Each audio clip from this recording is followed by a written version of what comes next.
اعوذ باللہ من الشیطان الرجیم بسم اللہ الرحمن الرحیم وَيَسْأَلُونَكَ عَنِ الْجِبَالِ، اے نبی یہ آپ سے پہاڑوں کے بارے میں پوچھتے ہیں کہ یہ پہاڑ کہاں چلے جائیں گے، آپ کہتے ہیں کہ زمین چپٹی ہو جائے گی۔ وَيَسْأَلُونَكَ عَنِ الْجِبَالِ قُلْ يَنسِفُهَا رَبِّي نَسْفًا، کہہ دیجئے میرا رب ان سب کو ریزہ ریزہ کر کے بکھیر دے گا۔ فَيَذَرُهَا قَاعًا صَفْصَفًا، تو چھوڑ دے گا اس زمین کو، بنا دے گا بالکل صاف چٹیل میدان، صفصفا، لا تری فیہا عوجا، نہ اس میں کوئی موڑ ہوگا ولا امتا، اور نہ کوئی ٹیلا ہوگا، کوئی اونچان ہی نہیں تو موڑ کا کیا سوال، یہ تو سپاٹ پوری زمین ایک جیسی ہو جائے گی۔ یومئذ یتبعون الداعی لا عوج لہ، اس دن وہ پھر لبیک کہیں گے پکارنے والے کی پکار پر، کہیں سے پکارا جائے گا کہ آؤ جمع ہو جاؤ، تو اب سب کے سب جو ہے ادھر دوڑیں گے، لا عوج لہ، اب اس کی اس پکار سے کہیں ٹیڑھا ہونا کسی کے لیے ممکن ہی نہیں ہوگا کہ پکارنے والا ادھر پکار رہا ہے وہ کسی اور سمت میں جا سکے، لا عوج لہ، کوئی ٹیڑھ ممکن نہیں ہوگی۔ وخشعت الاصوات للرحمن، اور تمام آوازیں جو ہیں وہ رحمان کے سامنے خاموش ہو چکی ہوں گی، جھک چکی ہوں گی۔ فلا تسمع الا ہمسا، تو تم نہیں سنو گے سوائے ایک بھنبھناہٹ، جیسے بھنبھناہٹ سی ہوتی ہے ایسی آواز ہوگی، کسی کی بات جو ہے وہ سنائی نہیں دے گی۔ یومئذ لا تنفع الشفاعۃ، اس دن شفاعت ہرگز مفید نہیں ہوگی، الا من اذن لہ الرحمن، مگر صرف اس کے حق میں جس کے لیے رحمان نے اجازت دی ہو، ورضی لہ قولا، اور جس کے لیے کیا اس نے بات پسند کی ہو۔ یعلم ما بین ایدیہم، وہ جانتا ہے جو کچھ کہ ان کے سامنے ہے، وما خلفہم، اور جو کچھ کہ ان کے پیچھے ہے، ولا یحیطون بہ علما، اور وہ احاطہ نہیں کر سکتے اس کے علم کا۔ یہ بات ہم پڑھ چکے ہیں سورہ بقرہ میں، آیت الکرسی میں۔ یعلم ما بین ایدیہم وما خلفہم ولا یحیطون بشیء من علمہ الا بما شاء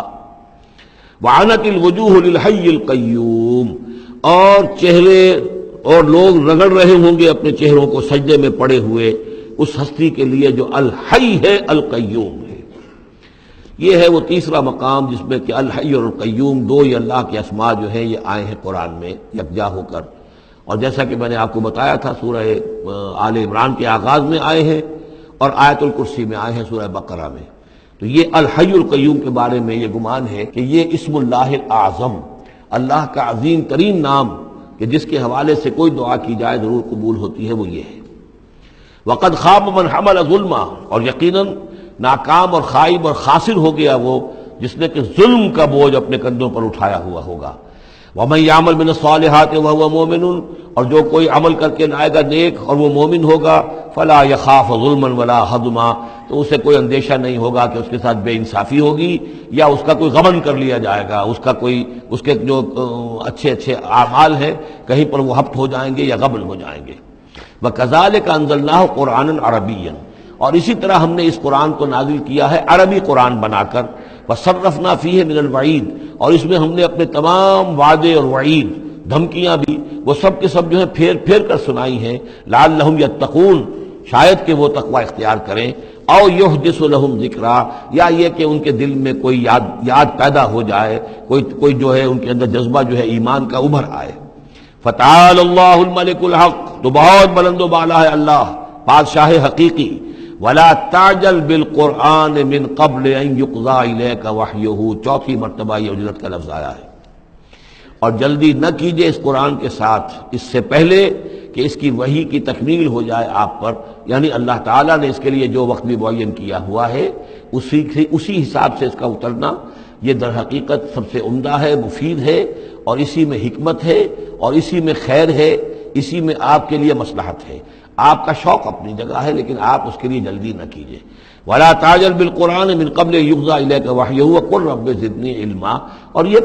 کہتے رہا کیجئے اے رب میرے علم میں اور اضافہ فرما، یعنی قرآن مجید جتنا اترا ہے اس کا فہم، اس کی اور گہرائی، اس کے اسرار و رموز، اس کے حوالے سے اللہ اور اضافہ کرتا رہے اور اضافہ کرتا رہے۔ جیسے جیسے قرآن نازل ہوگا اور آپ اس کے اندر مزید اس کے علم، اس کے فہم اور اس کے جو بصیرت باطنی جو ہے اس کے لیے دعا کرتے رہیے۔ صدق اللہ العظیم۔